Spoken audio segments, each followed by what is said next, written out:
სახელმწიფო გრანტის მართვის სააგენტოს გამოცხადებულ კონკურსს პირველი გამარჯვებულები ყავს. მცირე გრანტების კონკურსში წარმატებული თითოეული პროექტი 100,000-მდე დაფინანსებას მიიღებს. რა ინიციატივები მიიჩნია სააგენტომ პრიორიტეტულად მთლიანობაში რას ემსახურება საგრანტო პროგრამა და როგორია სახელმწიფო სტრატეგია სტუმართან სახელმწიფო გრანტის მართვის სააგენტოს თავმჯდომარესთან თამარ ზოდელავასთან ვისაუბრებთ. მოგესალმებით ქალბატონო თამარ, დიდი მადლობა სტუმრობისთვის. როგორც აღნიშნეთ, სახელმწიფო გრანტის მართვის სააგენტოს არსებობის არც თუ ისე დიდი ისტორიის პირველი კონკურსი უკვე არის დასრულებული, გამოვლენილი არიან გამარჯვებულები, რომელთაგან თითოეული 100,000 ლარამდე ოდენობის გრანტს მიიღებს. საინტერესოა თქვენგან მოვისმინოთ თუ რამდენი გამარჯვებული ყავს კონკურსს, საერთო ჯამური ბიუჯეტი რა გამოვიდა, ასევე საინტერესოა პრიორიტეტული მიმართულებები, რომლები გამოიკვეთა, რადგან საკონკურსო პირობებში პრიორიტეტების ჩამონათვალის საკმაოდ ვრცელი იყო და ასევე მნიშვნელოვანია რეგიონული დაფარვა, რეგიონის წარმომადგენლები თუ არიან გამარჯვებულთა შორის და რომელი რეგიონი ჭარბობს. მოგესალმებით, მივესალმებით თქვენს მაყურებელს. ერთგვარ ტრადიციად იქცა, რომ უკვე ესე მესამედ სტუმრობ თქვენ სტუდიაში და ვსაუბრობ სახელმწიფო გრანტის მართვის საქმიანობაზე. თქვენ ახსენეთ, რომ მცირე საგრანტო კონკურსი, რომელიც მართლაც პირველად გამოცხადდა, დასრულდა. 1,700,000-მდე სახელმწიფო გრანტი გაიცემა სხვადასხვა ინიციატივის, როგორც სამოქალაქო ინიციატივის დაფინანსების თვალსაზრისით და ჩვენ ძალიან ბევრი სხვა მიმართულება და პრიორიტეტი დავფარეთ იმისათვის, რომ სამოქალაქო ინიციატივები განახორციელონ საზოგადოებრივმა ორგანიზაციებმა.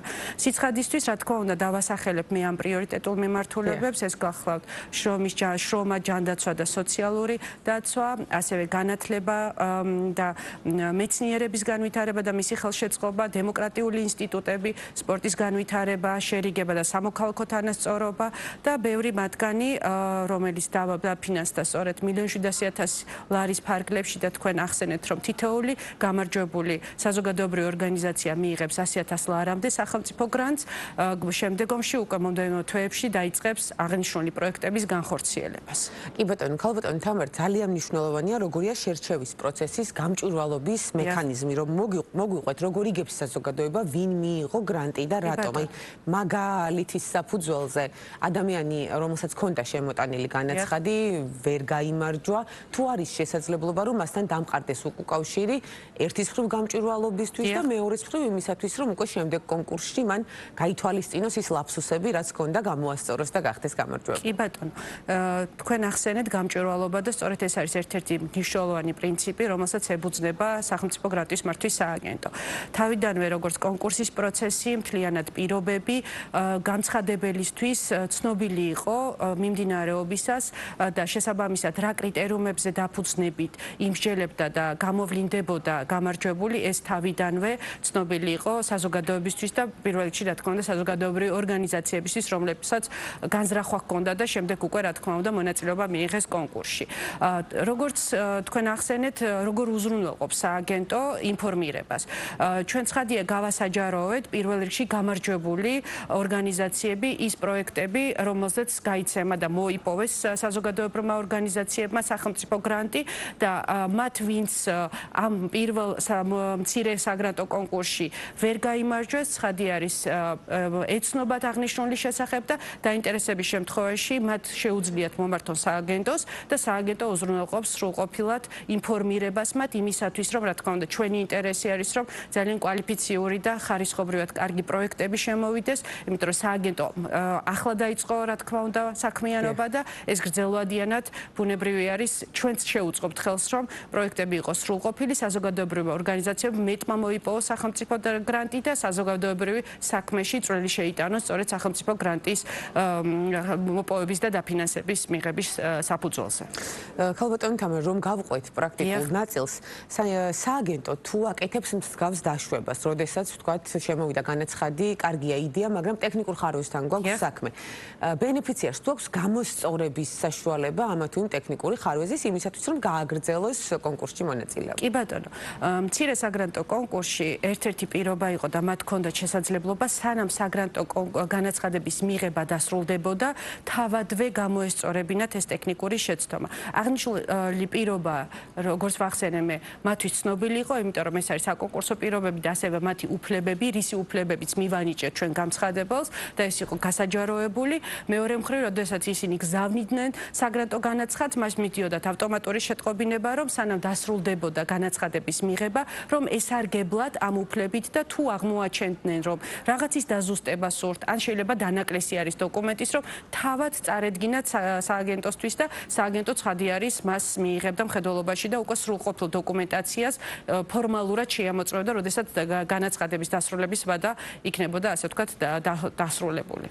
საინტერესოა ასევე მენტორობის ან საკონსულტაციო, ასე ვთქვათ, მხარდაჭერის მექანიზმი თუ გაქვთ ამოქმედებული მათთვის, ვინც უკვე მიიღო გრანტი და ასევე საინტერესოა მონიტორინგი, კონტროლი როგორ განხორციელდება თუ რამდენად მიზნობრივად გაიხარჯება ეს თანხა, რაც გამარჯვებულებმა მიიღეს. კი ბატონო, საკონკურსო პროცესში ჩვენ მაქსიმალურად ვცდილობთ, რომ ეს იქნება ცხელი ხაზის მეშვეობით თუ წერილობით სრულყოფილად დავეხმაროთ დაინტერესებულ საზოგადოებრივ ორგანიზაციებს და თქვენ ახსენეთ მენტორინგი ბუნებრივი არის სწორედ აი ამ ფორმით, როგორც ახლად შექმნილი სააგენტო წარმართავთ პროცესს. რაც შეეხება უკვე გამარჯვებულებს, ჩვენ გადავალთ ახლა ხელშეკრულების გაფორმების ეტაპზე და ბუნებრივი არის მათთან ინდივიდუალურად შევთანხმებთ ყველა პროცესსა და სახელშეკრულებო პირობას და ბუნებრივი არის ჩვენი ძალიან მნიშვნელოვანი ამოცანა არის, რომ შემდეგ უკვე გავაკონტროლოთ და მონიტორინგი გაუწიოთ შესრულებას, როგორც შინაარსობრივი კუთხით, ასევე რა თქმა უნდა ხარჯვითი ნაწილით, იმიტომ რომ ეს არის თითოეული მოქალაქის ჩვენი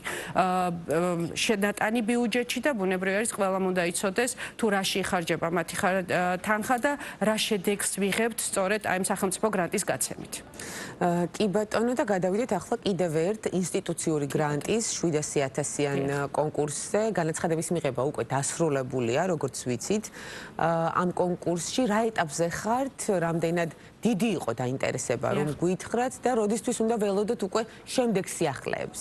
ამ კონკურსთან მიმართებით ამ ეტაპზე რისი თქმის შესაძლებლობა გაქვთ? ცხადია, ეს არის მეორე საგრანტო კონკურსი, რომელიც ასევე უზრუნველყავით, რომ წელს ყოფილიყო, ასე ვთქვათ, ქმედითი და საზოგადოებრივ ორგანიზაციებს მონაწილეობა მიეღოთ და მოეპოვათ სახელმწიფო გრანტი სწორედ ინსტიტუციური განვითარებისთვის. ეს არის ორკომპონენტიანი, როგორც ორგანიზაციული განვითარების კუთხით, ასევე პროექტული, ანუ სამოქალაქო ინიციატივის განხორციელების თვალსაზრისით. ეს არის მიმდინარე, ახლა სააგენტო იწყებს შემოსული საგრანტო განაცხადების ფორმალურ შემოწმებას, თქვენ როდესაც ახსენეთ ტექნიკური საკითხი, სწორედ აი ამ თვალსაზრისით შეამოწმებს შემოსულ საპროექტო განაცხადებს, ხოლო აღნიშნულს ვინც გადალახავს, უკვე გადაეცემა საბჭოს და შინაარსობრივად საბჭო, როგორც მცირე გრანტების შემთხვევაში, შეაფასებს და ბუნებრივი არის გამოავლენს უკვე იმ გამარჯვებულებს, რომლებიც მოიპოვებენ ინსტიტუციურ გრანტს სახელმწიფო გრანტის სახით. თქვენს ნებართვით მე არ გავეცი პასუხი რეგიონულ დაფარვას და ამ კითხვას დაუბრუნდები.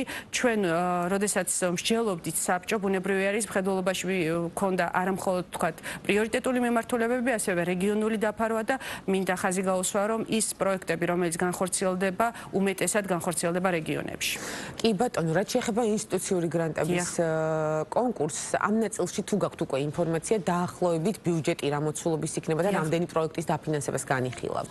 ასეთი განსაზღვრა ჩვენ მხოლოდ და მხოლოდ მიმდინარე ბიუჯეტის ასიგნები გვაქვს, ეს გახლავთ 19 მილიონამდე ლარი, რომელიც არის სამოქალაქო ინიციატივების მხარდაჭერისთვის განსაზღვრული, მაგრამ ცხადი არის ჩვენ ამოდივართ საკონკურსო დოკუმენტაციიდან საპროექტო წინადადებები, რომლებიც სრულყოფილად დააკმაყოფილებს როგორც კრიტერიუმებს, ასევე შინაარსობრივ მხარეს, ცხადი არის ისინი მოიპოვებენ. ამდენად მე გამიჭირდება ახლა გითხრათ რაიმე კონკრეტული ციფრი. ქალბატონ თამარ, თქვენ ახსენეთ სწორედ ახლა 19 მილიონამდე ლარი. საინტერესოა რა ვადაზეა ეს გათვლა გაკეთებული, რადგან ამ ეტაპისთვის რეალურად 1.700.000-ია გაცემული გრანტის სახით. ხომ ასეა მოლოდინი გაცილებით მეტის იყო. 19.000 ლარი წლის ბოლომდე თუ აი რა ვადას მიმოიხილავთ? თქვენ და რაზეა დამოკიდებული ასევე ამ თანხის ათვისება? ანუ კიდევ ერთი კონკურსი ცნობილია დამატებით რა მიმართულებით საშუალებით განიხილავთ კონკურსების ჩაშლა. კი ბატონო, ეს არის 2025 წლის სახელმწიფო ბიუჯეტში განსაზღვრული თანხა, რომელზეც საუბრობთ 19 მილიონ ლარამდე. შესაბამისად, ჩვენი რა თქმა უნდა ინტერესი არის, რომ ინსტიტუციური განვითარების გრანტიც მაქსიმალურად ბევრმა ორგანიზაციამ მოიპოვოს, მაგრამ ბუნებრივია რომ ჩვენ უნდა გქონდეს ამის შესაძლებლობა, ამიტომ ახსენებდი ხარისხობრივ ნაწილს, რა თქმა უნდა საგრანტო განაცხადების.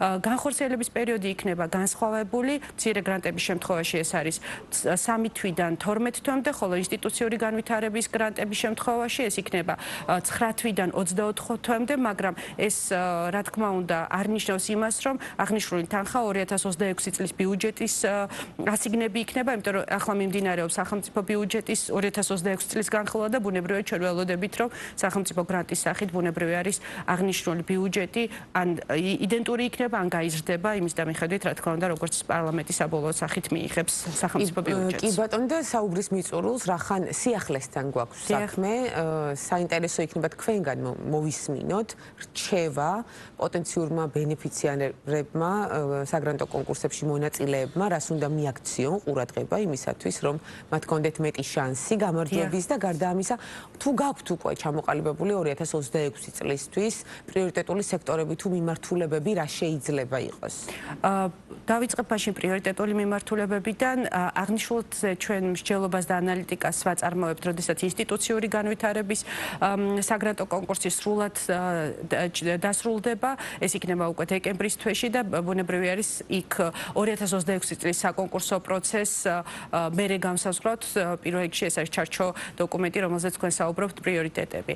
რაც შეეხება რჩევებს განცხადებლებისთვის, ანუ საზოგადოებრივი ორგანიზაციებისთვის, ჩვენი რჩევები იქნება, რომ ბუნებრივი არის საპროექტო წინადადების სრულყოფისათვის მიაქციონ ბუნებრივი არის მის ყველა მნიშვნელოვან კომპონენტს, რომელიც დამტკიცებული არის დანართების სახით და შეეცადონ მაქსიმალურად ზუსტად გადმოსცენ ის მიზნები და ის განხორციელების გზები და როგორ ხედავენ ისინი რეალურად ამ პროექტის შედეგს, იმიტომ რომ ხშირად იყო რომ ეს ბუნდოვანებას იწვევდა და ბუნებრივი არის საბჭოს უჭირდა შესაბამისად შემდეგ რა თქმა უნდა დადებითი გადაწყვეტილების მიღება. ამიტომ თავისთავად ჩვენი რჩევა იქნება, თუმცა არა მხოლოდ რჩევა, არამედ სამომავლოდ ჩვენ გეგმავთ, რომ კონდეს უფრო მეტი საკონსულტაციო და სამენტორო ასე ვთქვათ საშუალებები, როდესაც საზოგადოებრივ ორგანიზაციებს გარკვეულ რაღაცა მიმართულებებს მივცემთ და დავეხმარებით უშუალოდ თუ როგორ უნდა ხარისხიანი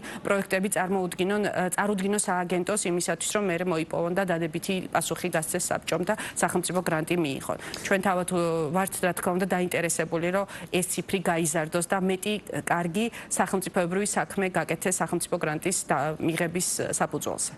კი ბატონო, ძალიან დიდი მადლობა საინტერესო საუბრისთვის, სტუმრობისთვის და იმ მნიშვნელოვანი საქმისთვის, რასაც სახელმწიფოს წინაშე აკეთებთ. სახელმწიფო გრანტის მართვის სააგენტოს ხელმძღვანელი თამარ ზოდელავა იყო ბიზნეს პარტნიორის სტუმარი.